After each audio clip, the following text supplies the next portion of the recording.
Mais qu'est-ce que c'est que ce merdier? Il est imprimé à l'envers, ce bouquin. Oh, et puis c'est que des images avec des onomatopées. Ça doit être un manga, mon petit-fils passe son temps à lire ces trucs. À mon époque, on dévorait l'Assommoir de Zola, c'était quand même autre chose. Oh, et puis zut, j'y comprends rien. Où est-ce que je suis déjà? Mais c'est quoi cette lumière? Oh, je comprends tout maintenant. Je vais entrer au paradis. Quoi? Non! Non! Non!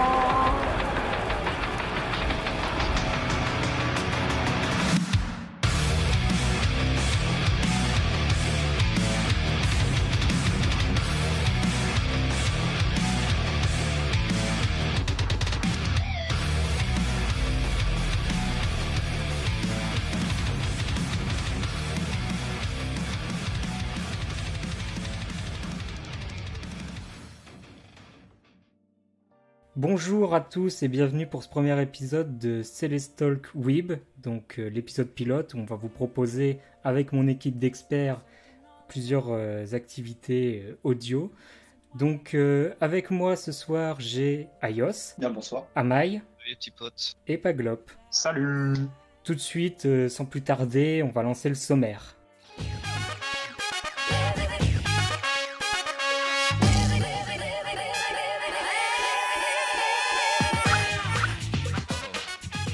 Donc ce soir, nous avons plusieurs choses. Alors on va commencer par la première partie avec les mini-dossiers. Moi, je vous ai préparé un petit dossier sur Shirobako, ou comment faire un animé. Donc vous allez voir, c'est quelque chose d'assez sympathique. Mais il n'y a pas que moi qui a préparé un dossier. Amaï, lui... J'ai fait un dossier sur la série Toharu. Moi, pour ma part, j'ai préparé sur Alice in Borderlands, qui est un manga. Et moi, sur un manga de même, sur Prophétie. Ensuite, ce sera la fin de la première partie. On va passer au gros dossier de ce podcast, puisque le but de ce soir, ça va être de faire une rétrospective sur tous les animés que nous avons vus, pas vus, dropped, appréciés, aimés, bref, on va tout vous faire, donc de la saison dernière, qui est la saison printemps 2018. Cela va prendre toute la deuxième partie, c'est sûrement ce qui va prendre le plus longtemps. La troisième partie, ce sera consacré aux animés de la prochaine saison, la saison été 2018. Et puis on terminera, comme dans tous les podcasts futurs, par deux mini-chroniques qui sont ce soir deux mini-jeux. Quelque chose d'assez sympathique. Donc c'est parti.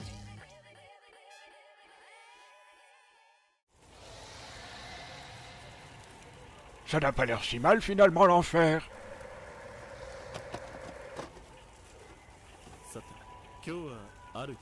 Mais pourquoi il parle pas français? Mais je peux pas lire les sous-titres, j'ai pas mes lunettes. Au secours! C'est parti pour la partie 1. Donc c'est les dossiers, comme on vous a dit. Alors, qui veut commencer? Lui. Alors, lui, c'est pas précis. Lui. Qu'est-ce que tu entends par lui? Bah, lui. Là, au-dessus de moi. Lui, au-dessus de moi, ouais. Très bien, comme personne ne veut se lancer. Moi, je veux bien, si Ah. tu veux, je m'en moque.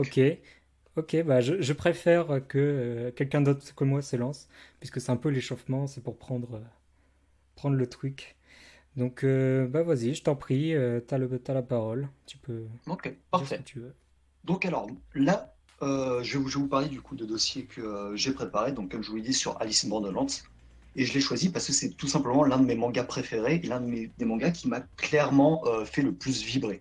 Donc, le manga Alice in Borderlands est écrit par Haro Aso, qui est du coup un mangaka japonais. Et il a été écrit entre 25 novembre 2010 et début 2016. Et il y a 18 tomes en tout. Donc, tous les tomes sont disponibles, notamment en France, aux éditions Delcourt. Le manga en lui-même, je vais vous parler un petit peu de qu'est-ce qui se passe. Donc, le héros s'appelle Alice, d'où le titre. Et c'est un lycéen qui est, c'est un glandeur qui sait pas quoi faire de sa vie.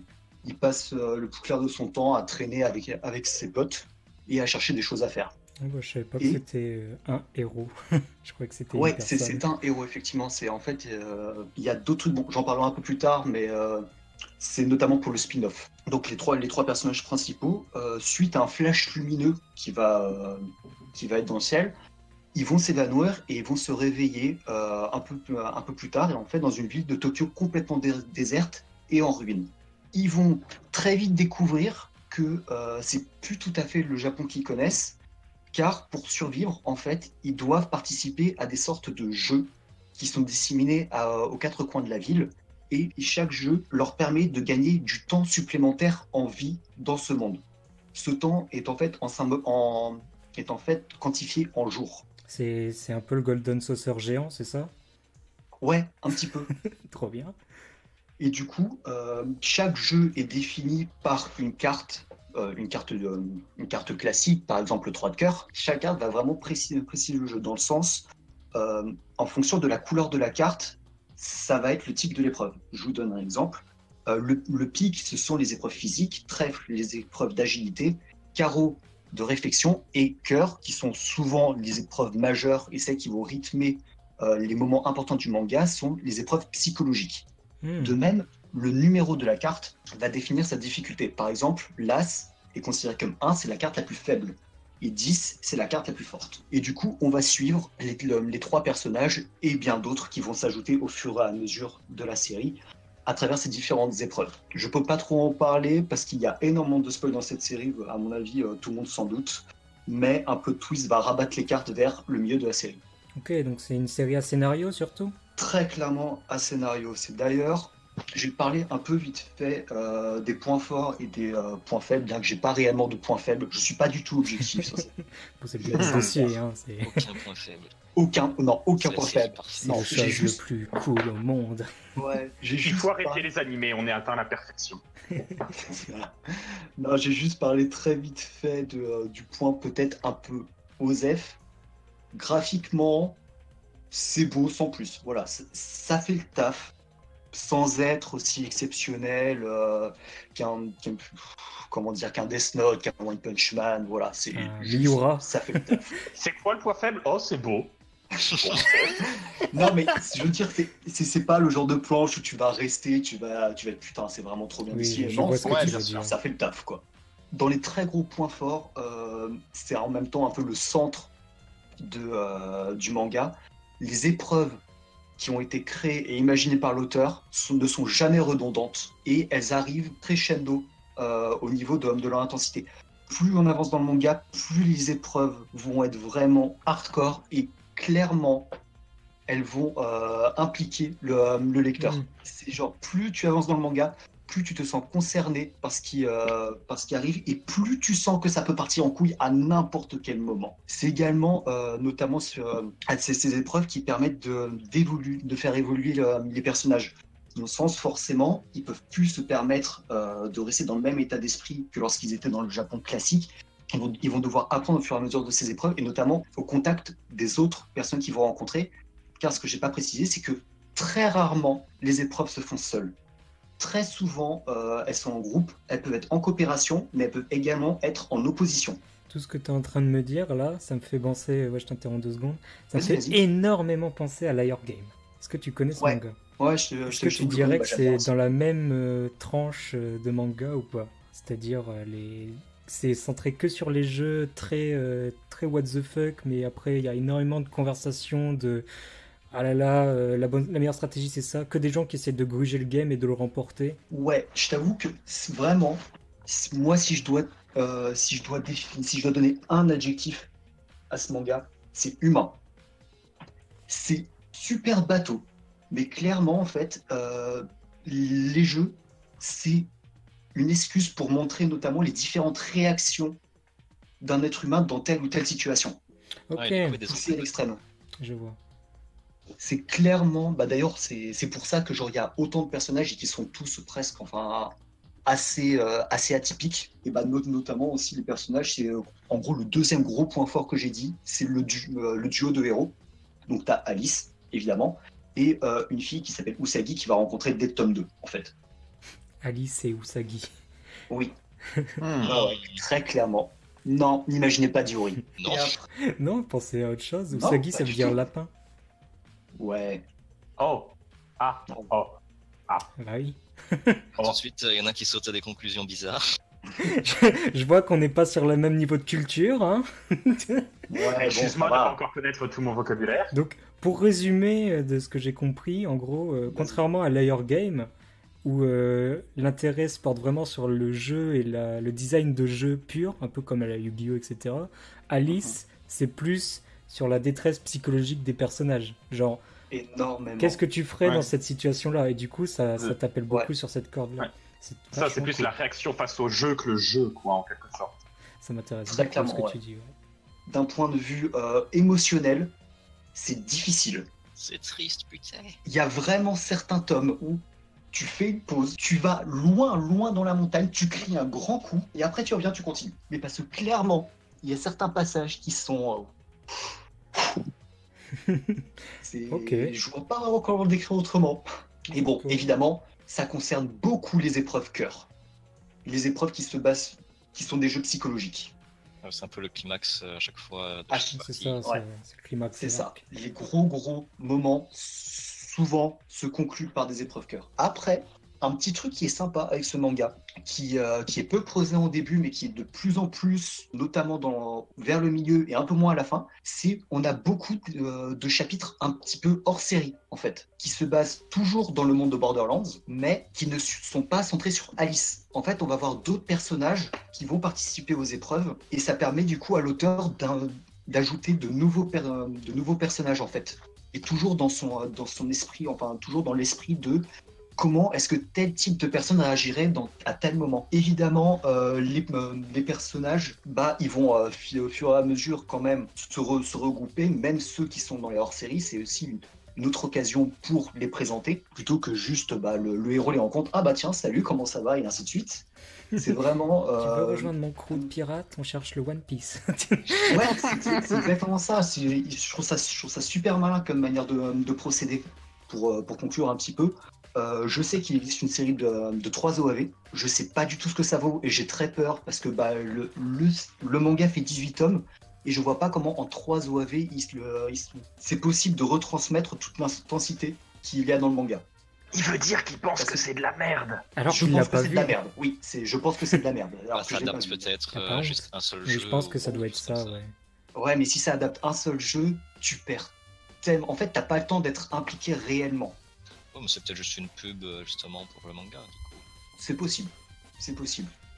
Et du coup, après, il existe un spin-off qui s'appelle Alice on Border Road, où là, pour le coup, Ah, Alice oui. est une fille. Alors, je l'ai pas terminé, du coup, je pourrais pas dire s'il y a réellement un rapport avec Alice in Borderlands, mais très clairement, on part sur le même principe, mais les personnages ne sont pas à Tokyo, ils sont à Kyoto. Ils sont assez loin pour pas se croiser. Et en fait, c'est ce qui est marrant, c'est que leur première réaction, c'est tenter de rejoindre Tokyo, pardon. Donc voilà, qui est bien, mais moins bien que la série principale, sur ce que j'ai lu. D'accord. Donc voilà, ça conclut mon petit sujet. Bah, c'était vachement de la merde. Merci. Je m'en doutais un petit peu, Ça mais donne bon. envie de regarder. Non, ouais, c'est clair, t'as fait le bon boulot. Parce que ça, T'as attisé la curiosité de tout le monde, je pense. Et puis moi, personnellement, j'adore Layer Game. Mais là, ça a l'air d'être un peu la même veine, mais une autre façon d'attaquer, donc ça me plaît vachement. Ah, je vous le recommande vraiment. Combien de tomes déjà? Alors, il y a 18 tomes. Et attends, je réfléchis. Ouais, bon, j'ai oublié de parler de quelque chose. Mais je peux en parler là. Vas-y, C'est, vas-y. du coup, j'ai terminé la série. Je ne vais pas spoil, vous inquiétez pas.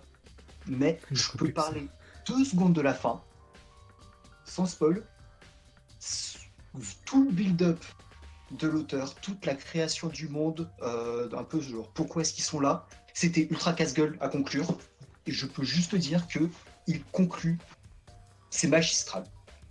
Il a réussi à faire une excellente fin alors que c'était ultra casse-gueule. Est-ce que tu sais si la fin elle a été ordonnée par le magazine ou c'est lui qui a décidé d'arrêter? Alors, je suis sûr que c'est sa fin à lui, car c'est vraiment dans le style du manga.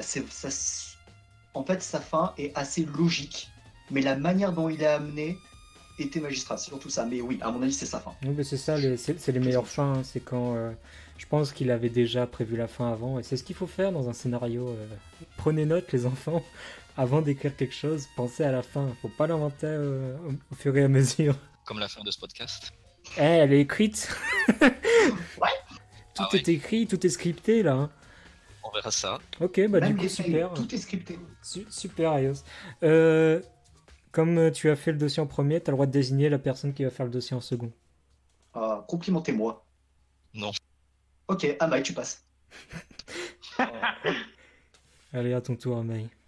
Bon, ben, moi, comme je l'ai dit, je vais parler de la série des Toaru. Toaru Majutsu no Index, ou A Certain Magical Index en anglais. C'est à la base une série de light novel écrite par Kamashi Kazuma depuis 2004 et qui est toujours en parution maintenant. Elle est très populaire. Elle a donné naissance à plusieurs adaptations et beaucoup de spin-offs qui sont tous scénarisés par l'auteur lui-même. C'est-à-dire que c'est pas d'autres personnes qui font des histoires parallèles. Ah, je savais pas ça. Donc Reigen, c'est par lui aussi. Ok. Ouais. Bon, ça je savais, mais genre, il y a quand même énormément de spin-off, non? Oui. Il Bon, a après tout les écrit. crossovers, je suis pas renseigné sur tous les crossovers, donc ça j'en sais rien. Mais en tout cas, les spin-offs canon, j'ai envie de dire, c'est lui qui les scénarise. Donc je vais commencer par donner un petit synopsis de la série. L'histoire se déroule dans Academy City, une cité-état qui se situe au Japon et, comme son nom l'indique, composée principalement d'établissements scolaires. Academy City, ça me fait toujours rire. Eh, comment on devrait Ça appeler va. cette ville remplie de ratons laveurs? Raccoon City. Non, très mauvaise idée. Oh non, une Je invasion de prends note zombies, au pour faire un secours! prochain manga. Et donc, voilà, le point particulier de cette ville, c'est qu'elle est composée principalement d'établissements scolaires et surtout qu'elle dispose d'une technologie à peu près 30 ans en avance sur le reste du monde. Technologie tellement en avance qu'en fait, elle leur permet d'éveiller en ses étudiants des pouvoirs psychiques, faisant d'eux ce qu'on appelle des experts. Donc via la Et en fait, technologie. Grâce à la technologie, ouais. Ok. Pour certains spin-offs, en fait, on peut arrêter le synopsis là, parce que, basiquement, on a tout ce qu'il faut pour faire une bonne série. Hein. On Mais parle alors, de scientifiques qui veulent conduire des expériences mais Amaï, immorales. dis-moi, pourquoi il y a écrit magie dans le titre alors? Chut, on en parlera après. Justement, on va parler de l'œuvre principale qui est Toaru Majutsu no Index, A Certain Magical Index. Dans cette série, nous suivons les aventures de Kamijo Toma, un étudiant qui possède le pouvoir Imagine Breaker, qui lui permet d'annuler tout pouvoir qui touche de sa main droite. Le problème, c'est que ce pouvoir a un effet secondaire un peu chiant, c'est que ça annule aussi sa propre chance. Donc ça fait de lui l'homme le plus malchanceux de la Terre. Ouais, c'est Donald Duck, quoi. Ouais, un peu ça. C'est surtout la malchance humoristique. Hein. Faut pas aller trop loin. C'est Donald Duck qui peut réduire en cendres des boules de feu qui viennent à ta gueule parce que Oui, Ah, bon, ouais, voilà. c'est Donald c'est Duck. un peu plus badass quand même. Ouais. Je suis désolé, Donald Duck est le personnage d'animé le plus badass de tout le temps. D'ailleurs, la prochaine chronique qu'on fera, ce sera sur Donald Duck. Voilà. Ah oui, DuckTales, prochain le dossier. prochain podcast, hein, c'est un spécial Disney. Hein. Ah, c'est pas vrai. Donc voilà, Kamijo Toma va rencontrer un jour Index, qui est une jeune nonne de l'église anglicane. Donc qu'est-ce qu'elle fout dans Academy City, dont l'esprit a été implanté avec 103 000 grimoires magiques. Cette rencontre va le placer au centre de nombreux conflits entre la part sombre de la cité scientifique et le monde secret des magiciens. Donc voilà d'où vient la magie dans la série. Il y a des magiciens dans le monde, effectivement. Comme je le disais, c'est la seule série de la franchise où le monde de la magie est mis en avant. Il y a des mentions, évidemment, du monde magique dans les autres, dans les spin-offs, etc. Mais clairement, c'est pas le point principal des autres séries. Ok. Mais Toaru Majutsu no Index, c'est la série principale de l'univers. Exactement. Donc ça fait que la magie est quand même vachement importante, je suppose. Oui, c'est important, mais disons que le scénario de Toaru Majutsu no Index a peu... chaque série suit son propre scénario, quoi. Donc en fait, on s'en fout un peu de ce qui se passe dans des événements magiques de Ah Toaru oui. Majutsu no Index. dans Le les mec, autres il séries. écrit tout, mais il va pas trop se faire chier à être cohérent non plus. il va C'est bien cohérent, prendre- mais oui. c'est très parallèle, quoi. Ça n'a rien Voilà, à voir. il- Il y a très peu de croisements. Il va bien faire en sorte que rien ne se croise, sauf dans les deux séries principales. Que je suppose Voilà. tu vas... Donc la série, donc c'est un light novel qui compte 22 volumes, donc c'est assez fat. Et c'est pas tout, parce que c'est 22 volumes uniquement pour Toaru Majutsu no Index, mais il y a une suite qui s'appelle Toaru Majutsu no Index New Testament. Je sais pas exactement pourquoi ils ont séparé en deux, parce que c'est littéralement la même série, hein, et qui compte déjà 20 volumes et qui est toujours en parution. Donc pour le moment, il y a 42 volumes. Oh là là. Plus les spin-offs, donc. Plus les spin-offs. Enfin, les spin-offs, plus des épisodes hors série qui ne font pas partie des 42 volumes que j'ai cités et qui sont toujours inclus dans Toaru Majutsu no Index. Aïe, aïe, aïe, aïe. Et des crossovers de merde. Ça fait Ou beaucoup. pas de merde, je sais pas, Ça je sais fait pas lire. énormément de trucs à lire. Oui, Et c'est toi, très tu as fact. lu jusque... J'ai lu les 42 tomes. Et dans ta vie, t'es comment? J'ai beaucoup de temps libre. C'est beaucoup de temps libre. Ok. Et donc la série, elle a été adaptée en manga et en animé. Le manga, il compte actuellement 20 tomes, mais je ne conseille pas vraiment de le lire parce qu'il saute certains volumes du light novel. Et il est Et moche. bien qu'il s'était dit que c'était une bonne idée au départ, mais le problème c'est que ça va avoir des problèmes vers la fin parce que bon, c'était quand même embêtant de les passer. L'adaptation en animé, elle est produite par JC Staff entre 2008 et 2011 et compte 2 saisons de 24 épisodes qui couvrent les 13 premiers volumes. L'attente de Toaru Majutsu no Index 3 est devenue un mime parce qu'il a fallu attendre jusque maintenant, 2018, pour qu'elle soit annoncée, soit 7 ans après les 2 premières saisons. 7 ans d'attente. Oui, 7 ans On a d'attente. bien attendu. Les gens qui attendaient avec impatience, putain, ils ont dû attendre 7 Ah oui, ans. 7 ans pour l'annonce. Bah, elle a été annoncée il y a pas longtemps et elle va sortir dans pas longtemps. Donc, D'accord. il y a aussi un film d'animation qui s'intitule Toaru Majutsu no Index Movie Miracle of Endymion, qui adapte un des volumes hors série et qui est aussi produit par JC Staff. Il a également adapté en manga, mais on s'en fout. Oui, c'est parce que j'allais dire, on s'en fout un peu de ce film, non? Oui. Bon, il était pas. Toaru, Il était pas Toaru c'est sympa. Majutsu no Idol Osef. Par contre, il y a un truc très marrant avec ce film, c'est qu'en fait, dans ce film, on montre qu'il y a un énorme ascenseur spatial en fait dans la ville, et qu'en fait, bah, c'est impossible de ne pas le voir. Genre, c'est vraiment la tour immense au milieu de la ville. Et du coup, après, dans les animés qui sont sortis après, bah, ils ont été obligés de l'inclure dans le fond, alors que clairement, ça faisait pas partie du truc à la base. Et justement, ils sont conscients de ça, et même ils le disent dans le film. Ils font oh, c'est bizarre, on n'avait jamais vu cette tour. Ah, mais oui, c'est parce qu'elle était dans un quartier là-bas, on la voyait pas bien avec les immeubles. L'incohérence. Meilleure excuse du monde. Énorme rattrapage. Oh, regardez Mais cette attends, il y a tour. pas cette tour depuis ta fenêtre hier. Oh, j'ai changé d'appartement. C'est ça, c'est exactement le genre d'excuse. Mon avis sur l'animé, il est. Bon, c'est pas comme le truc qu'a présenté Ayos, hein, c'est pas le meilleur animé de tous les temps, clairement, je trouve qu'il est de qualité moyenne. Moi, je trouve qu'il est nul à chier. C'est mon avis. Ah, moi, je l'aime bien. Je vous emmerde. En fait, le truc, c'est que les arcs, ils sont de qualité très variable. Les arcs qui sont centrés sur le côté scientifique sont souvent très bons, et ils valent la peine de subir les arcs qui sont centrés sur la magie, qui sont effectivement Ok. peuvent être chiants. Ouais, je vais rééditer ce que j'ai dit. Je trouve chiant, sauf quand il y a de la science. Voilà, en fait, Mais il y en a très peu. Merde. la magie, c'est le point faible de la série. Pour certains arcs, hein. Il y a des exceptions évidemment, il y a des trucs magiques qui sont vraiment très cool. Le problème, c'est que bon, bah, les magiciens, ils ont des pouvoirs assez chelous, compliqués à comprendre. Genre, à chaque fois qu'ils utilisent leur pouvoir, il faut faire une thèse sur l'histoire de la religion pour comprendre pourquoi il a ce pouvoir. Enfin, c'est pas très intéressant souvent. Bref, c'est un animé fait spécialement pour le pape. C'est ça, oui. Et le pape ne l'a pas vu. C'est dingue tout cet argent balancé par les fenêtres. Tu te dis que le précédent pape, il l'a pas vu. Est-ce qu'on peut faire un petit point sur l'animé? J'aimerais bien en donner mon avis aussi. Parce Ah, que... si tu veux donner ton avis, vas-y. Je Justement. vais juste dire que l'OST est un peu oubliable, mais voilà, c'est tout ce que j'ai un peu à dire. Ouais, justement. Donc par rapport à l'animé, moi je trouve qu'il y a un chara design vraiment bon sur la plupart des choses, mais c'est parce que le chara design est bon dans le light novel, je suppose. Oui, c'est... Parce qu'un light novel, comme tout le monde le sait, il y a des illustrations dedans. Mais les arcs sont infernalement chiants. Genre le premier arc de l'animé, il m'a donné envie d'arrêter. Et heureusement que j'ai continué parce après il y a le premier arc de la science où c'est avec Accélérateur ou pas c'est pas tout de suite, hein, c'est avec C'est l'un des Mikasa. premiers. C'est un des premiers, ouais, avec Ouais. Accélérateur. Enfin, il y a cet arc-là avec Accélérateur, et en fait, Accélérateur aujourd'hui, Justement, c'est j'en parlerai plus clairement tard. un de mes personnages préférés Il y a vraiment une putain de bonne écriture sur tout ce qui est la science, il y a d'excellentes idées. Puis même visuellement, il est super beau. Et plus on avance dans les saisons, plus c'est cool. Et puis bon, je Ouais. pense Alors, qu'Ama il va il y a en la fête parler. sportive.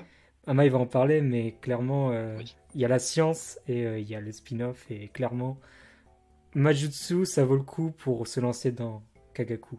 Enfin bref, je te laisse. Si quelqu'un a d'autres choses à dire, allez-y.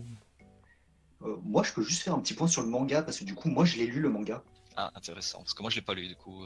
Je t'avoue que moi, je l'ai lu, et en fait, c'est ce qui m'a introduit à la série, parce que du coup, je connaissais pas du tout. J'ai fait l'animé seulement après, et j'ai pas encore fait le light novel. Mais bon, je compte le faire, parce que là, c'est bon, il est édité en France, depuis maintenant, je sais pas, quelques jours, je crois, quelque chose comme ça.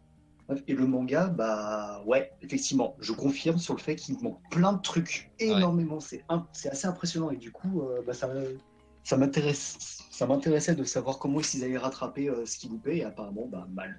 Apparemment, ça va être difficile. On ne sait pas encore comment ils vont rattraper. Le problème, c'est qu'il y a des personnages qui n'ont pas présenté, qui ont sauté dans le manga et qui vont avoir une importance plus tard dans le novel, et c'est un peu embêtant.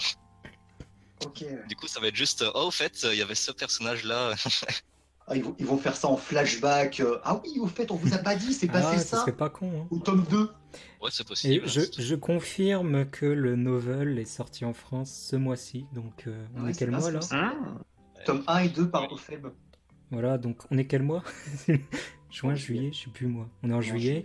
Donc, il est sorti en juin. Puisque, donc, et puis il est chez les éditions Offelb. Voilà.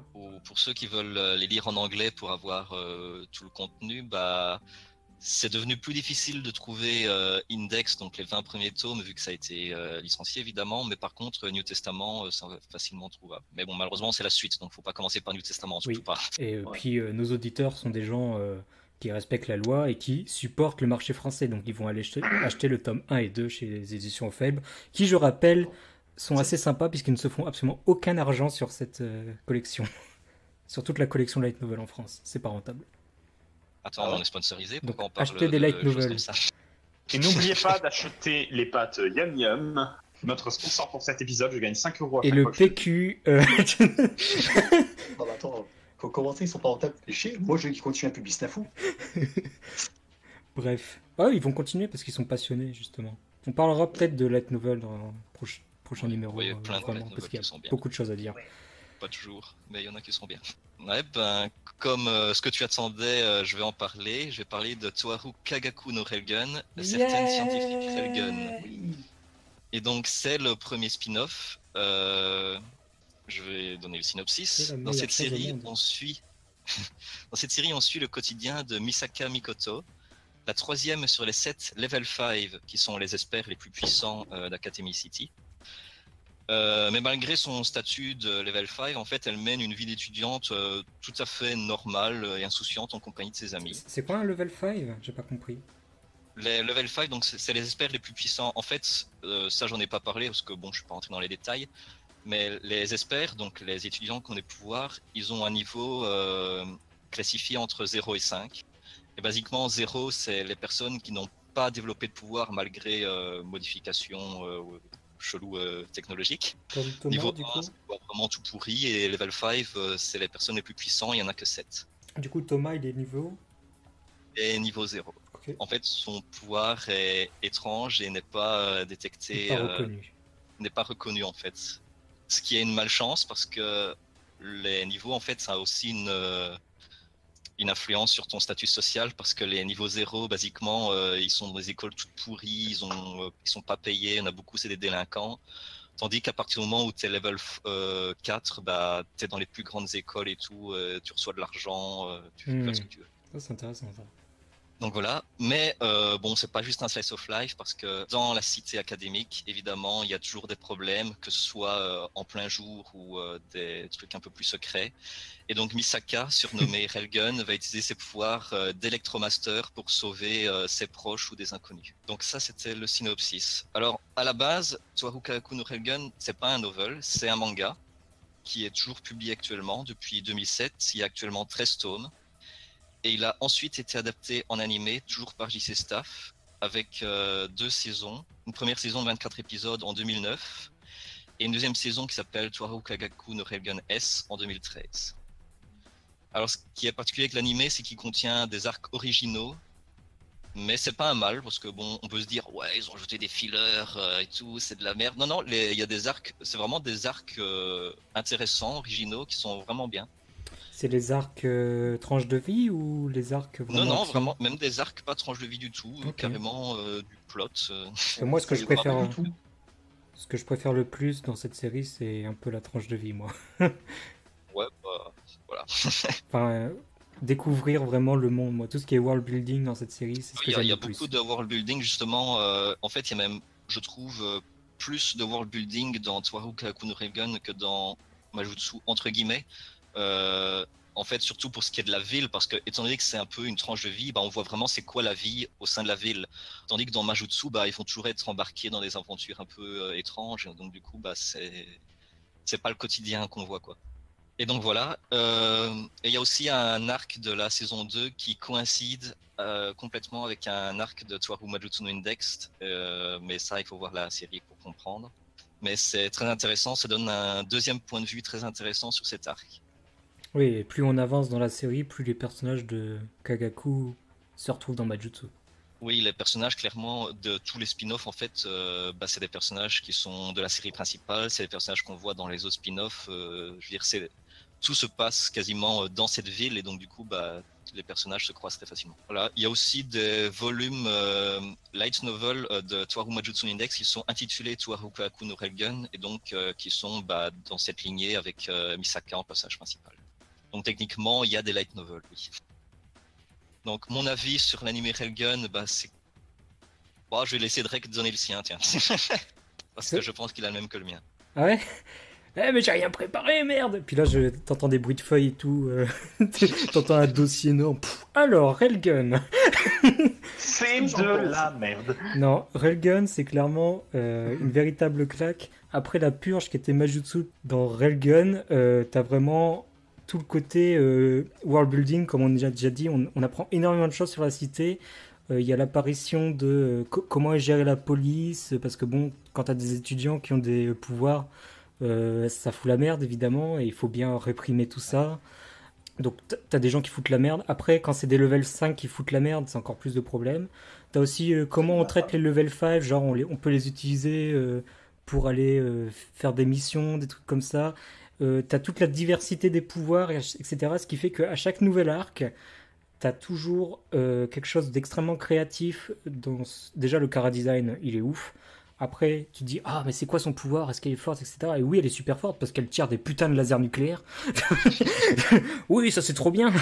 Avec une pièce. T'en as une autre, elle met des petits nounours un peu partout. Et puis en fait, elle fait une sorte de réseau de bombes et elle te nique comme ça. Et puis c'est super intelligent.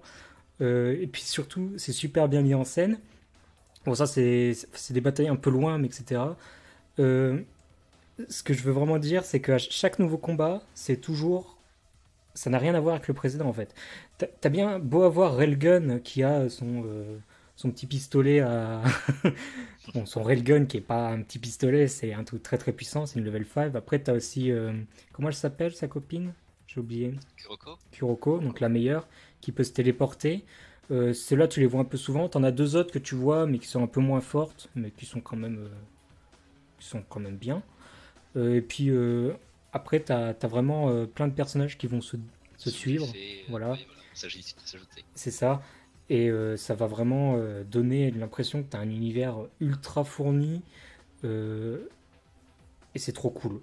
Que ce soit les combats, mais aussi tout ce qui est tranche de vie, genre... l'humour, ça marche super bien. T'as la bonne blague de lol, j'aimerais bien les rouler dans les quartiers parce que je suis en train d'enquêter sur des gens qui me ressemblent beaucoup et c'est vachement chelou parce que normalement j'ai pas de sœur.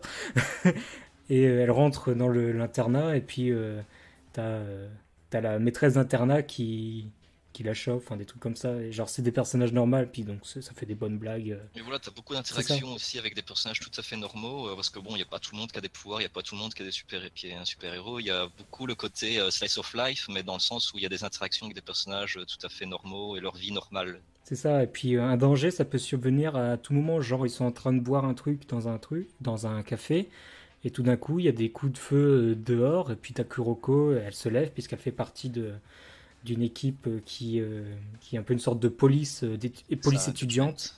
Du coup, elle a le droit d'utiliser ses pouvoirs et de les contre quelqu'un, si c'est pour restaurer l'ordre. Et du coup, elle se lève, elle va faire le truc, puis pouf, t'as une scène d'action, alors qu'il y a 2 secondes, c'était genre des petites blagues entre copines. C'est quelque chose que je recommande 100%. Il faut passer par Majutsu, par contre. Pas nécessairement, il faut pas passer par le Majutsu pour regarder Railgun.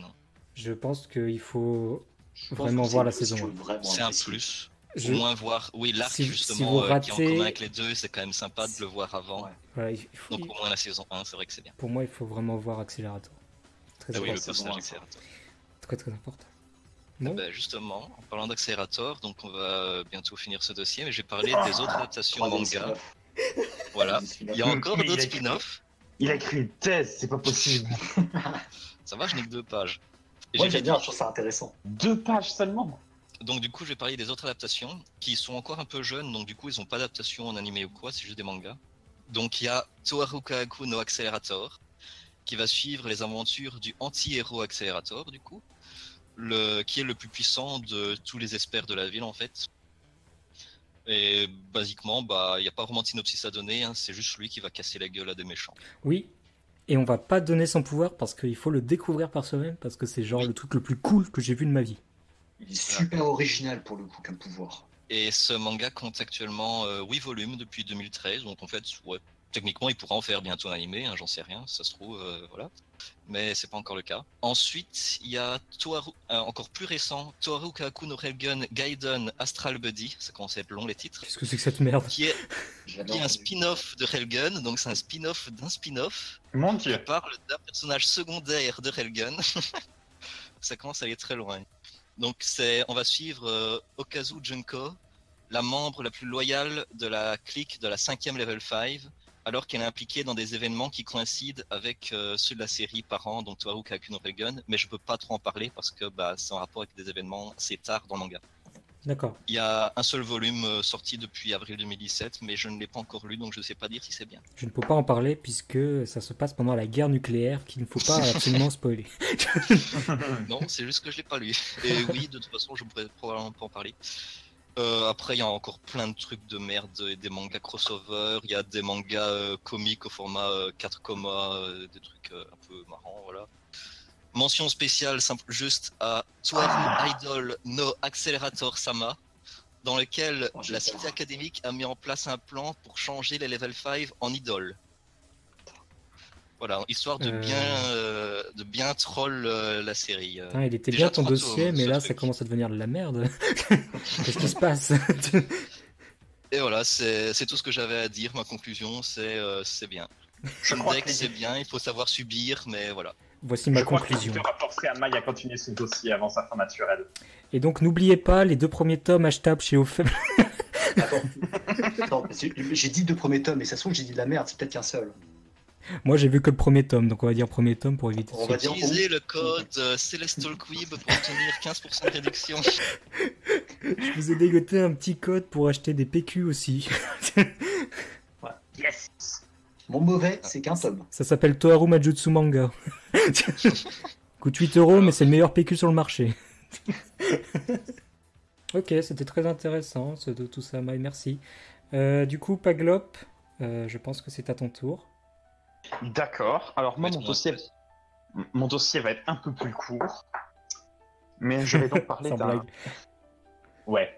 Mais je vais donc parler d'un manga qui s'appelle Prophétie, que j'ai relu récemment. C'est un de mes mangas préférés. Donc, Prophétie, donc c'est un manga en 3 tomes que je trouve particulièrement intéressant car tout d'abord, il touche au thème principalement de la cybercriminalité, mais aussi à d'autres problèmes de société au Japon, donc notamment dans le désordre, le sexisme, la pêche à la baleine, le racisme, le travail trop dur qui fait qu'on se tue à la tâche, et ainsi de suite. Donc, pour les informations pratiques, vite fait, il a été écrit par Tetsuya Tsutsui. Ok. Pas facile à dire. Par qui? Tetsuya Tsutsui, Ah, attends, je crois que mon truc a encore bugué. Quoi? dessiné par Fumio Obata. Obata? Obata. Lequel? Fumio. Oh. C'est pas Oui, lui. non. Lol. est publié donc au Japon par la compagnie Shueisha et en France par Kiun. Ah, Donc, Kiyun, nos amis de Kiyun. N'hésitez pas à entrer le code promo. Putain, on a décidément beaucoup de sponsors pour ce pilote. Ah, c'est dingue, hein. Et donc en 2012, c'est la nouvelle série la plus vendue en France, pour vous donner une idée de la popularité du manga au moment de sa sortie. Je me souviens qu'il y avait eu un assez gros sponsoring par Kiyun et c'était passé à la télé. Et ouais, ça s'était bien vendu, notamment parce qu'il y a 3 tomes, donc du coup les gens ils sont... Oui, c'est C'est ça. rapide. C'est très court. ouais, Ça a touché un plus large public que d'habitude. Et donc on y suit l'histoire d'un personnage mystérieux, un homme appelé Paperboy, parce que tout simplement il recouvre sa tête d'un journal pour masquer son identité. Il poste donc des vidéos sur internet et fait des lives, mais au lieu de faire du putaclic, il annonce qu'il va punir diverses personnes, notamment ceux qui ont été insultants ou dégradants envers d'autres sur internet. Donc la punition peut varier en intensité, allant de simplement un tabassage, à un viol anal, à l'incendie. What? Ah, c'est un social justice warrior, quoi. Ouais. Un chasseur de trolls. C'est ça, c'est un chasseur de trolls. Genre le mec qui est DRH et qui va se moquer d'un type qui a eu un entretien d'embauche, et ben, il va se faire péter la gueule par Paperboy. Et Par exemple. comment il intervient, Paperboy? C'est parce que quelqu'un va lui demander ou c'est lui qui prend les Au initiatives? début, c'est lui, et puis après, il dit aux gens dites-moi que vous êtes victime d'une injustice et je vous vengerai. On suit donc Paperboy d'un côté, mais de l'autre côté, on suit la division de cybercriminalité de la police japonaise, Ouh. donc qui est chargée d'épingler les criminels sur Internet, Ouais, ça fait très Death Note, là, pour le moment. à commencer par les gens qui partagent des contenus illégaux. Donc pour tous ceux qui utilisent des torrents, ce podcast est sponsorisé par la légalité, n'oubliez pas. Et par Kiyun, Ofelb, le PQ qu'on n'a toujours pas donné de marque, Et des packs. Et Voilà. les pattes. et les pattes. Et donc, la division cybercriminalité va donc se retrouver face à sa première grosse mission, qui est de coincer Paperboy, qui très vite devient l'idole des otaku, des NEETs du Japon, donc basiquement Tout le monde va se Jeux cosplayer en lui. jeuxvideo.com version japonaise. Et donc, dans cette division, on suivra principalement la chef Erika Yoshino, qui est spécialiste de l'informatique et de la manipulation des gens. Prend très à cœur l'affaire Paperboy et se donne pour mission absolue de l'arrêter avec l'aide de ses 2 subordonnés. Donc, un des côtés les plus intéressants du manga, je trouve, c'est qu'il n'y a pas de bon contre mauvais.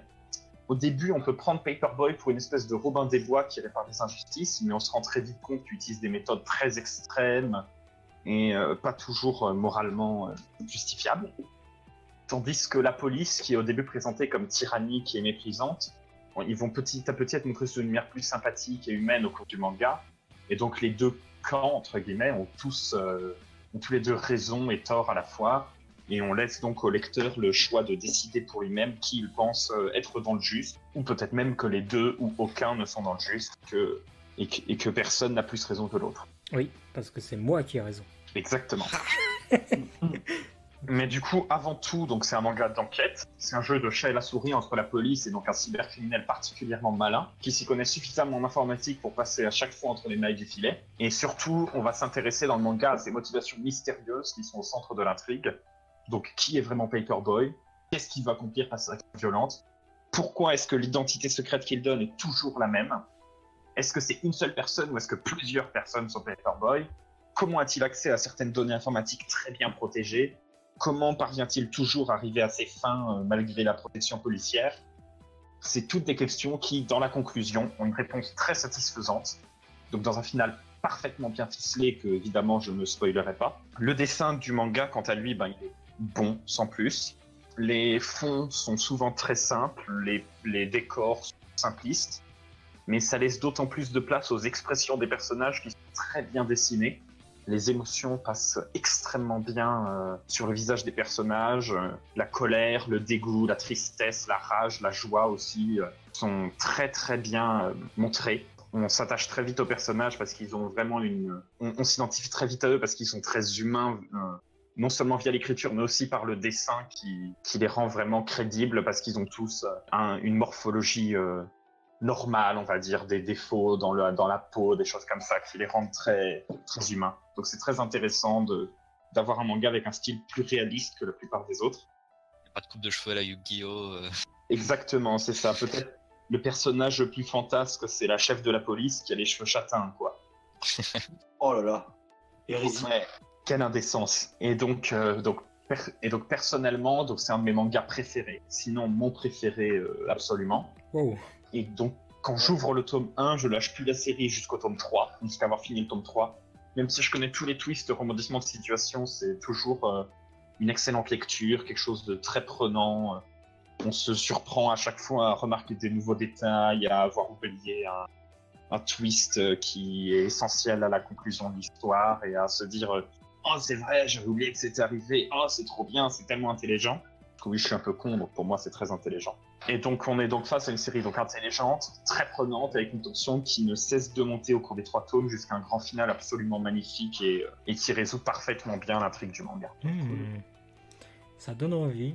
Moi, je l'ai déjà vu, j'avais envie de l'acheter à l'époque quand il était sorti, mais je l'ai pas fait. J'aurais peut-être dû. Et bah, franchement, fais-le, c'est excellent. Oui, en plus, c'est facilement trouvable. Il y a pas de... Puis en 3 tomes, c'est... Oui. Enfin, en 1h30, 2 heures, c'est lu.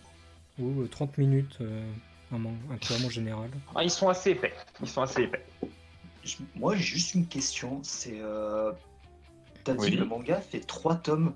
Ouais. Est-ce que c'est pas un peu court? Parce que genre, en fait, il a l'air d'aborder plein de sujets, plein de thématiques différents. Il a vraiment le temps de creuser suffisamment en 3 tomes, d'approfondir son histoire. Alors, le seul sujet... Bah, on va dire que les sujets dont il parle, donc par exemple, je pense au racisme, au sexisme et tout, Ils sont juste évoqués. ils sont abordés via une des attaques de Paperboy. Chacun. Ok. Ouais.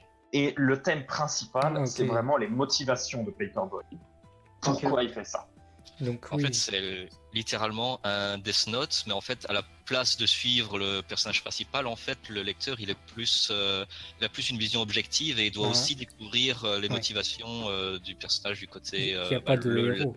Le light, il n'y a pas de héros. C'est ça, il n'y a pas de héros, il n'y a pas d'ennemis non plus. Ou plutôt, tout le monde, c'est les héros. C'est beau, putain. Ok. Très intéressant. Rien à ajouter? Non, oui. Non, pour moi, suppose que rien. non. Je sais pas si vous avez d'autres questions. Non, c'était suffisamment clair, limpide. Ouais. Et ça n'a duré moi, j'ai déjà que lu. 10 minutes, hein, Amai. J'ai fait 10 minutes? Ouais. Putain. Bon, un peu moins. Mais J'en ferai un petit coup la prochaine fois alors. Non, c'est pas grave. Pour expliquer aux auditeurs, basiquement, j'avais demandé à faire un podcast de 5 minutes, donc personne n'a respecté ça, déjà. Et moi-même, je l'ai pas respecté, vous allez le voir avec mon dossier. Enfin, je pense. On verra. C'est un peu mon petit défi. Je pense que je ne l'ai pas respecté du tout. Bref, j'avais demandé 5 minutes, mais en fait, je pense que le format à la cool, comme ça, est suffisamment bien. Donnez-moi vos feedbacks, puis on avisera. À mon adresse mail. Non, dans les commentaires. Puisque ce sera sur Oh. YouTube, ça je rappelle. Oh, mais ça On fait va plus tous professionnel commenter et de mettre des l'adresse pouces mail. rouges. Ouais. Non. Ok, bon ben, à moi, je suppose. Est-ce que tout le monde est prêt? Accrochez vos ceintures. Une émission jeune. Une émission jeune. Allez, tout le monde dab. Oh merde. Oh putain. Bon, alors moi, je vais vous parler de Shirobako. J'ai même écrit un titre à mon dossier, je l'ai appelé Shirobako, ou comment on fait un animé pour les nuls. Donc, commençons par le commencement. Shirobako est un animé du studio PA Works, donc un studio que j'ai découvert avec cet animé. Je ne l'avais jamais vu. Enfin, je pense pas, j'ai pas été regardé d'ailleurs, mais je n'ai jamais Angel vu Beats. d'animé de chez PA Works. C'est vrai? Ils ont fait Angel Angel Beats? Beats. Ok. Charlotte aussi. Je n'ai jamais vu d'animé de chez PA Works comme ils font aujourd'hui. Au rattrapage. Donc Bien joué. ce style-là qui colle vraiment au studio. Donc ça a été diffusé en 2014 et ça a été réalisé par Tsutomu Mizushima. Tu peux répéter, pardon, j'ai pas bien entendu. Tsutomu Mizushima. Un peu plus vite. Tsutomu Mizushima.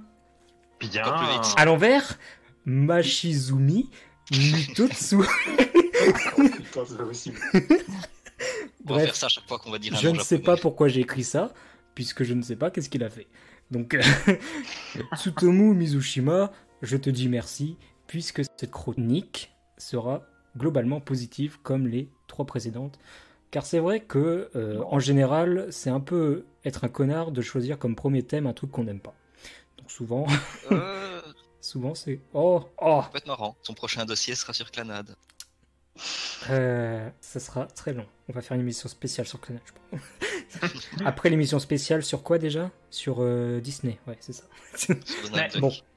Maintenant que j'ai donné le minimum syndical, laissez-moi vous expliquer pourquoi j'ai décidé que cet animé allait être mon premier dossier.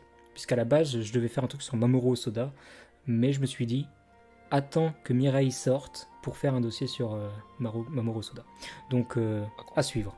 Donc, en effet, Shirobako est loin d'être un animé normal, puisqu'il s'agit d'une tranche de travail, comme on dit en France, ou plutôt on dit un slice of work, puisque tout le monde dit slice of work. C'est un slice of work au sein d'un studio d'animation. Et oui, vous m'avez bien entendu, il s'agit d'un animé sur des gens qui font des animés. Et ça, c'est un peu bon. Tonton. Donc durant ce dossier, je vais donc tenter de vous expliquer quels sont les enjeux de Shirobako. Donc reprenons depuis le début avec le synopsis. L'histoire commence avec 5 personnes. Donc Miyamori Aoi, Emma Yasuhara, Midori Imai, Shuzuka, et voilà. Tu peux les répéter, s'il te plaît? Shizuka Sakaki. Donc j'ai tenu à donner leur nom puisque dans le reste de la chronique, je ne donnerai absolument aucun nom. Puisque je ne me souviens pas des noms, à part... Enfin bref, vous verrez. Il y a beaucoup de personnages. Il y a beaucoup Vraiment trop de personnages. Beaucoup, mais enfin... beaucoup trop. Donc ces 5 personnages s'avèrent être les uniques membres du club d'animation de leur lycée. Donc je n'ai pas noté le nom. Donc durant ce premier épisode, nous allons les voir créer leur premier film d'animation. Il est un peu original, vous verrez, si vous regardez la série, c'est quelque chose de spécial. Il faut aimer. Et c'est quelque chose qu'ils créent pour le festival. Pour le projeter dans une classe à tout le monde. Donc dire que c'est de la merde. C'était de la merde. Mais dans ce film d'animation, on peut voir le témoin de leur passion pour le domaine de l'animation. Et on peut déjà déceler quelles seront les vocations pour chacune. Puisqu'en fait, ce n'est pas un animé qui se passe durant le lycée, mais 2 ans plus tard. Et donc l'histoire commence vraiment lorsqu'ils ont, pour la plupart, déjà entré, ils sont déjà dans le monde du travail. Donc on retrouve Aoi et Emma, qui sont respectivement productrices et dessinatrices au sein du studio Musashino Animation. Je dirais même assistante de production au début. Oui, donc assistante de production puis productrice, elle va monter. Donc un vieux studio qui commence tout juste sa renaissance, puisqu'en fait c'était un studio qui existait un peu avant. Imaginez la Toei, mais la Toei qui a fait faillite et la Toei qui revient. Les autres membres, cependant, donc les 3 autres, ont eu plus de mal à trouver le job de leur rêve. On a Shizuka, dont le rêve est de devenir seiyuu, donc doubleuse, qui découvre le monde cruel du doublage japonais. Donc basiquement, elle ne trouve pas de boulot. Bien résumé. Mizuka, elle travaille chez une entreprise un peu chelou de voitures en tant que designer 3D, et elle commence un peu à douter de ses choix. Elle se fait vachement chier, quoi. Son rêve, c'était d'animer des animaux, des trucs pour des films d'animation. Elle se retrouve à faire uniquement des boulons de voiture pendant toute sa vie, en fait. C'est ça. Sur Sweetworks, génial. Donc c'est pas le rêve qu'elle pensait. Et on a Midori, elle, bon ça va, elle s'en sort bien puisqu'elle a décidé de continuer ses études à l'université. Et elle rêve, elle, à devenir scénariste. Donc on va voir ces 5 personnages évoluer, même si je vous cache pas que l'accent est vraiment porté sur Midori, donc celle qui va devenir productrice. Parce que c'est la seule qui cherche encore quelque part c'est quoi son rêve en fait. Parce que les autres elles ont une claire vue de ce qu'elles veulent faire. Hein. Moi je veux être seiyuu, moi je veux être un tel. Elle c'est juste je veux travailler dans l'animé, mais après je sais pas trop c'est quoi mon but dans la vie. Voilà. Et c'est pour ça qu'elle a pris ce côté-là. Donc c'est dans ce contexte que nous allons voir Musashino Animation évoluer. La série nous propose de suivre la création de 2 animés de A à Z durant les 24 épisodes. Les uns après les autres, évidemment. Ils ne sont pas faits en même temps. Donc, là où Shirobako devient vraiment intéressant, c'est qu'au lieu de nous expliquer avec des graphiques et un PowerPoint très ennuyant de 20 pages comment fonctionne l'industrie de l'animation, Shirobako tente avant tout de recréer une atmosphère de travail, et donc c'est pour ça que le terme de slice of work prend tout son sens. Elle recrée une atmosphère de travail énergétique. Donc, On verra alors les employés interagir entre eux au sens donc dans le studio, mais aussi à l'extérieur, puisqu'il y a plein d'autres personnages qui travaillent à la maison, et donc ça fout un peu la merde. Bon, il y a beaucoup de boomerangs, c'est ça, d'aller-retour. On rentre dans le studio comme si c'était un moulin. Bon, vous verrez. Et tout ça, ça permet de déployer un casting de personnages haut en couleur, digne de rivaliser avec Durarara. Je ne déconne pas. Ouais, Il y a alors. énormément de personnages. En 24 épisodes, c'est très difficile à suivre, et pourtant, on s'y retrouve bien.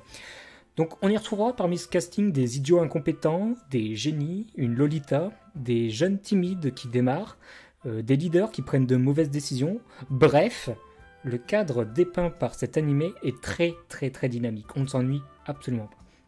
Cette diversité de personnages est un sans faute sur le niveau sympathique. Donc vraiment, en très peu de temps, vous allez adopter les personnages, vous allez savoir ce qu'ils veulent, etc. Et vous allez apprendre à les accompagner, à les aimer. Il n'y a aucun personnage, je pense, que vous allez dire « Ah, lui, je le déteste catégoriquement. » Si, il y en a un. Celui que je préfère. C'est plus compliqué. Non, mais on l'adore parce que... On adore le détester, mais c'est justement lui dont je parlais qui était un boulet incompétent. Mais je ne peux pas m'empêcher de me dire que c'est un peu dommage pour certaines du groupe. En effet, les 5 du début, on va un peu les perdre au fur et à mesure. On va toujours suivre leur arc scénaristique, mais cependant, le fait qu'il y a une explosion de personnages, il y en a certaines, leur fil scénaristique, on va un peu les flouter, ils vont un peu être peut-être bouclés un peu trop vite. Clairement, si vous pensez qu'on va suivre les 5 personnages de A à Z, c'est pas tout à fait vrai. Vous allez les voir évoluer, mais elles vont être reléguées presque au second plan pour faire apparaître encore plus de personnages. Mais c'est du radotage, hein. Clairement, c'est vraiment excellent. Donc, ce qui est le plus intéressant selon moi dans cet animé, c'est le rythme. En effet, dans un épisode, nous allons être confrontés à plusieurs situations, très souvent critiques et dont la solution doit être rapidement trouvée. Donc souvent, on va vraiment voir à quel point dans le milieu de l'animation, il faut prendre une décision très rapidement, parce que si je ne la prends pas rapidement, ça va faire chier d'autres personnes qui sont à d'autres niveaux, donc par exemple les chara-designers, etc. Et le fait de vouloir prendre une décision très rapidement, c'est souvent pas une mauvaise chose. Souvent une mauvaise chose, puisque tu vas très facilement prendre la mauvaise décision, ce qui va encore plus foutre la merde ailleurs. Bref, cet animé est une suite d'emmerdes sans bout. Moindre truc peut tout faire foirer, que ce soit quelque chose de technique, hein, un serveur qui plante, une connerie comme ça, ou même surtout humain en fait, hein, même les relations des personnages qui peuvent foutre en l'air un projet. Voilà, t'as un sérieux problème de gestion dans cette industrie, mais c'est pas de leur faute. Bref, aussi l'animé prend un sacré plaisir à nous bombarder d'informations, et ça va nous permettre de nous familiariser avec les plusieurs niveaux du personnel du studio. Et puis l'effet déboussolant, donc suite à ce surplus d'informations, n'est pas une mauvaise chose, puisque du coup, on a vraiment l'impression d'être avec eux et de galérer avec eux. Et ça va justifier, selon moi, l'investissement que j'ai eu quand j'ai regardé cette série. Genre, t'es presque avec eux, t'as envie de dire « Ah, mais il faudrait faire ça, pense à ça, vite, c'est quoi la solution là ?» Ils sont vraiment dans la merde. Bon, bref, c'est vraiment très dynamique. Si je dis que les chefs prennent de mauvaises décisions, c'est pour une raison. Car si tout semble beau dans le monde de Shirobako, au premier abord, c'est rarement la joie pour les employés de Musashino Animation. Puisque chez eux, rentrer lorsqu'il fait nuit, après minuit, ou même passer la nuit au bureau, c'est quelque chose de très courant, avec tous les problèmes engendrés par une journée de travail. Avec cette approche vachement intéressante, vous allez apprendre tout ce qu'il faut savoir sur la création d'un animé. Tout le monde est présent, t'as le bureau de production qui départage les épisodes, qui s'occupe de faire respecter le planning aux autres employés, t'as les animateurs qui vont faire les cuts nécessaires pour différentes scènes importantes, les chara-designers qui vont créer les concept art et qui va après devoir les appliquer sur les cuts fournis par les animateurs, les corriger s'il le faut, ce qui est 90% de leur travail. Les scénaristes, bref, énormément de gens. Je ne vais pas vous les citer les uns après les autres, parce que c'est un peu le rôle de l'animé, et je vous encourage très fortement d'aller regarder tout ça, puisque c'est vraiment très très c'est intéressant. À ça, j'ajouterais quand même le directeur, qui est le plus important, c'est un peu le capitaine, et il va bosser tout sur le storyboard, donc comment l'animé va être fait, à quoi devrait ressembler le produit final. Il va aussi faire passer les auditions pour les potentiels seiyuu, bref, il supervise absolument tout. Il se dégage aussi de cette œuvre comme une impression de vécu, ça c'est un truc que j'ai ressenti. On a un peu l'impression que c'est des anecdotes que nous raconte le staff de PA Works sur des moments qui sont vraiment arrivés, qui leur sont vraiment arrivés. Je pense notamment à cet engouement général vers l'épisode 12 sur un problème de comment on dessine un cheval en mouvement. Donc, clairement, ça a l'air plus compliqué que vous ne pensez et ça fout bien la merde, vous verrez. Mais c'est loin d'être le seul moment qui fait un peu genre anecdote de bureau. Donc Shirobako se veut comme être une série colorée et optimiste, et c'est là qu'un problème se pose. Vous savez sûrement que dans le monde de l'animation, il y a une réputation un peu merdique, puisque c'est pas très joyeux. On a les fameuses dépressions, les animateurs qui meurent de faim, qui ne peuvent pas acheter de riz, et d'autres news shocks que vous pourrez trouver sur internet sans problème. Et il est vrai que cela m'avait un peu surpris au lancement d'un animé sur cette industrie, de voir une comédie avec des cute girls, le sourire plein aux lèvres, à se faire des petites blagues, etc. Au volant d'une voiture. Bref, même si la série adopte une démarche plutôt légère et évite certains sujets polémiques, on retrouve des réflexions plutôt honnêtes. Je m'explique. Pourquoi des personnes continuant à travailler dans des conditions bien peu favorables, parce que ces gens voient rarement la lumière du soleil, puisqu'ils sont toujours en train de travailler, surtout quand approchent les deadlines. Comment elles peuvent voir leur avenir? Donc, comme l'a dit Amai, c'est un truc très important qui va être vraiment mis en avant avec le personnage principal. C'est est-ce que je peux avoir un avenir dans le milieu de l'animation? Et aussi, quel est l'état de l'industrie aujourd'hui? Ce genre de questions apparaît et trouve des réponses. Et c'est des réponses qui sont loin d'être gnangnan, elles sont vraiment honnêtes selon moi, bien que subtiles. Au-delà de tout ça, on a un regard intéressant sur l'évolution générale de l'animation. Par exemple, on a la confrontation entre la vieille école et la nouvelle, pas seulement au niveau du dessin, mais au niveau des comment on produit un animé, etc. Bon, tous les types de rôles dans Shirobako sont traités par rapport à ça. On a aussi l'apparition de l'image de synthèse dans les animés, ce que ça va engendrer. Bref, beaucoup de choses.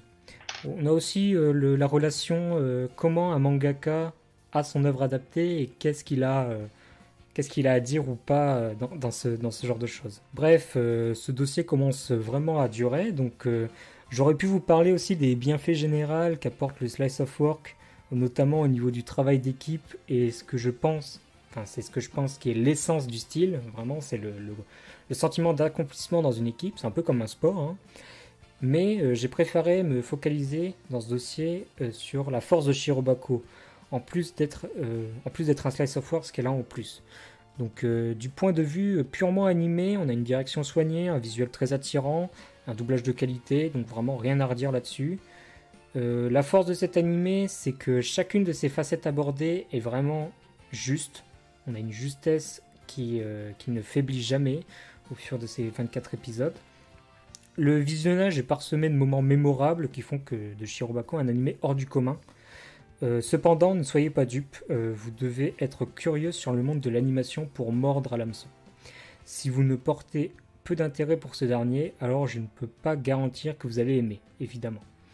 Pour conclure, Shirobako aura été un véritable impact sur moi, qui a su me divertir et m'apprendre beaucoup de choses. Et les 24 épisodes furent vraiment fun, malgré un a priori plutôt négatif, enfin presque négatif, c'était pas complètement négatif.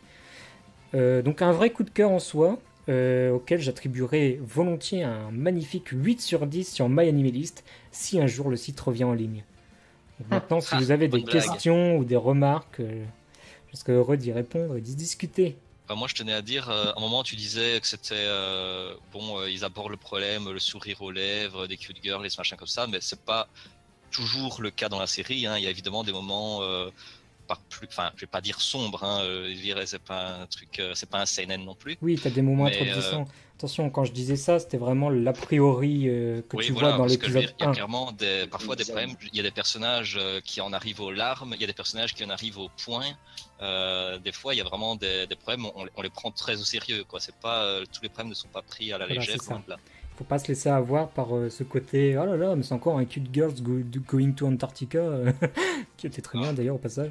Mais c'est vraiment quelque chose qui veut poser quelques problématiques, bien que un peu timide, puisque c'est pas quelque chose sur lequel on peut vraiment déconner, hein, le monde de l'animation. On peut pas vraiment parler de tout, parce qu'il y a vraiment des choses qui sont polémiques, mais le peu de choses qu'il va aborder, il va vraiment le traiter bien et dans tout ce qu'il faut. Le seul truc qui peut un peu repousser au début, c'est effectivement, comme tu as dit, que c'est vraiment bombardé de beaucoup d'informations. Alors au début, ça peut déstabiliser, mais l'animé fait vraiment tout pour te faciliter la tâche. Par exemple, à chaque fois qu'un personnage apparaît, tu vas avoir son nom et sa fonction qui va apparaître au-dessus de lui pour te rappeler, ah bah oui, tiens, lui c'est le directeur, lui c'est un tel. Et au fil des épisodes, bah, tu vas t'attacher au personnage et apprendre. Tu n'auras plus besoin des sous-titres, ce genre de choses, quoi. Mais effectivement, au début, ça peut un peu repousser parce qu'il y a vraiment, au début, tu arrives, tu es dans le bureau, bah, il y a dans 50 000 des personnages, on s'attend pas à ce que tu retiennes leur fonction à tous directement dès l'épisode 1. Oui, voilà, c'est ce que je disais. Hein. Tu as vraiment l'impression d'être bombardé d'informations, mais pour moi, ça fait vraiment partie de l'intérêt de la chose. C'est que tu as vraiment ce sentiment d'être avec eux, quoi. Genre, oh putain, te je tiens ne la comprends main rien. à ce niveau-là, hein, et te laisse pas au milieu, merde, je suis perdu. Il faut pas hésiter, c'est vraiment exceptionnel. Bref, voilà, j'ai fini mon dossier, donc si personne n'a rien à dire, on va pouvoir passer à la suite. Ok, donc la personne qui a la liste des pauses musicales, je propose de la lancer. Alors, justement, là, actuellement, la première pause musicale, c'est l'opening 2 de Shirobako. On reste dans le thème.